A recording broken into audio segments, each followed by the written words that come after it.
What does Paul do in Romans chapter 10, verse 8? He takes a scalpel and he cuts out the last words that you may do it, which is the whole point, and deletes it. Gone. Disappeared. How do you play with the Bible?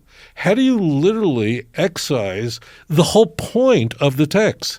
What are you doing? And if you're going to play with my Bible, you think I'm going to be a Christian?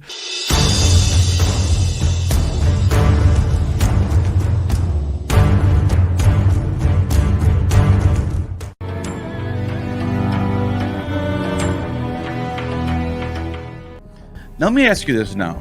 Some of the stuff that Christians are looking at the Old Testament and just getting it wrong. For example, like the virgin thing, or what other examples are there besides that? Matthew provides 11 fulfillment citations that are completely, it's not that it's a misunderstanding, it's scandalous. It means the passages are invented, taken out of context, or chopped up completely. Paul, there are really two writers in the New Testament that quote extensively from the Hebrew Bible. One of them is Matthew, and the other is Paul.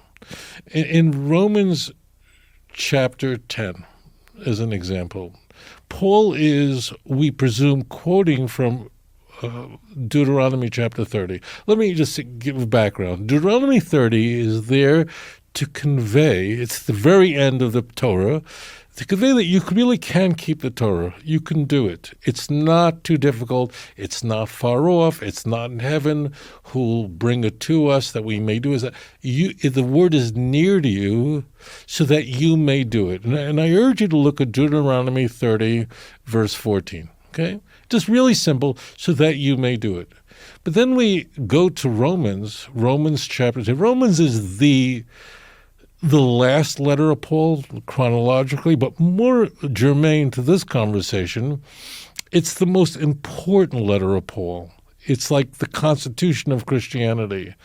And in verse 8, he quotes this verse. He supposedly quotes Deuteronomy 30, verse 14, where it says, the word is near to you, in your mouth and in your heart. Now, in Deuteronomy 30, verse 14, I beg you to look it up, the passage ends, so that you may do it. So that you may do it. That's the point. The point is, you can do it. Anybody who tells you can't keep the Torah, don't listen, you can do it. Okay? What does Paul do in Romans chapter 10, verse 8? He takes a scalpel and he cuts out the last words that you may do it, which is the whole point, and deletes it. Gone. Disappeared. How do you play with the Bible? How do you literally excise the whole point of the text? What are you doing? And if you're going to play with my Bible, you think I'm going to be a Christian?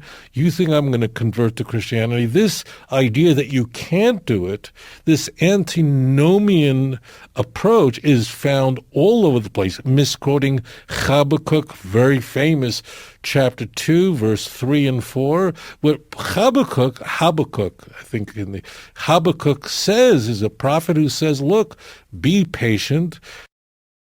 Those who have trust in God, the ultimate redemption will take place, and the person who is really faithful will someone who is righteous will really have faith in God, will have faith. Okay?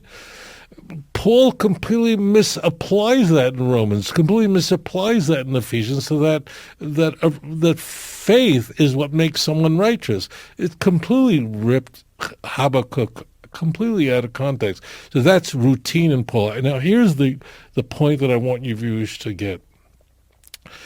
Strikingly, Paul was the great success in Christianity, and Matthew was the great failure. What do I mean? Paul was written with who in mind? Paul was writing primarily to a non-Jewish audience, right?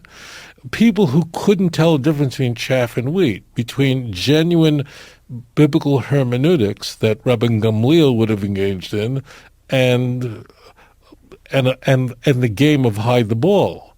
So his audience bought it. That's why Paul was so successful, because Paul was writing to non-Jews who were clueless about the Hebrew Bible. I mean, imagine the ancient world where you couldn't even get a Bible because it had to be handwritten. Matthew, on the other hand, who was Matthew's intended audience? Almost certainly Jewish people, right? Matthew, we don't know who wrote Matthew. We don't know where it was written. But we can be fairly sure that Matthew had a Jewish audience in mind, and he wanted to convince them to become what we now call Christians. Matthew, therefore, engages in fulfillment citations, quoting passages in the Bible that none of the other Gospels do it, certainly not in the way Matthew does. What happens? The Jews reading Matthew, encountering Matthew, go, oh, we definitely know that Christianity is a false religion. So Matthew fails because he quotes the Bible. Paul succeeds because he quotes the Bible, not because of the integrity, but because of who the audience is. Paul succeeds because his audience were ignoramuses. They had just no knowledge of the Hebrew Bible. Matthew's intended audience, Jews, were people who could understand the Hebrew Bible and knew immediately to reject the tenets of the church. Adon olam asher malach בטרם כל יציר נברא ועת נעשה בחפצו כל אזי מלך